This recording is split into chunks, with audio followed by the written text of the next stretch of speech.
Welcome back to another video of That NFL Guy. And today we're going to be talking about the top 5 biggest busts in NFL history.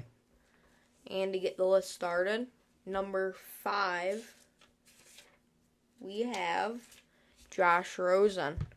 Josh Rosen was picked in the same draft class of guys like Quentin Nelson, Josh Allen, Lamar Jackson, and many more.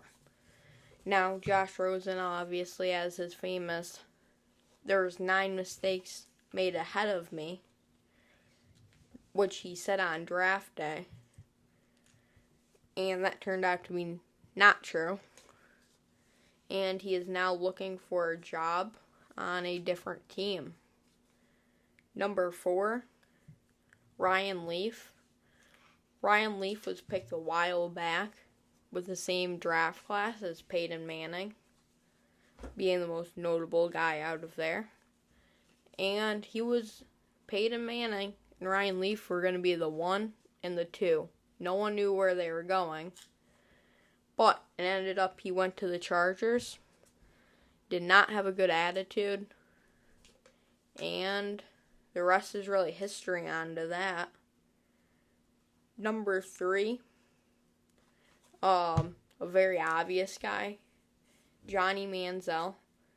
Now, if you haven't seen the Johnny Manziel story on Netflix, it's called Johnny Manziel Untold. I highly recommend watching it.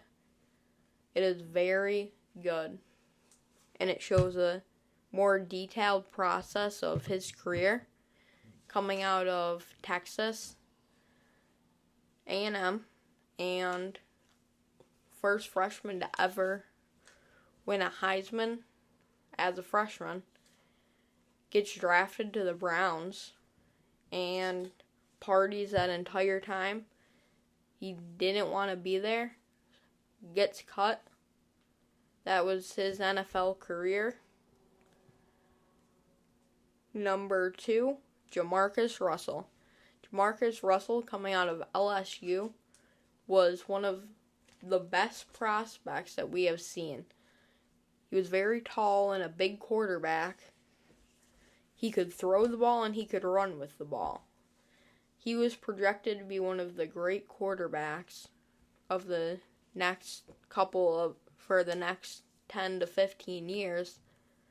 He was expected to help the Raiders win the Super Bowl and get out of that slump they've been in since the last time they won a Super Bowl, which was probably roughly 20 years ago from that time. And before I tell you number 1, make sure to like and subscribe, because the biggest bust in NFL history is Patrick Mahomes.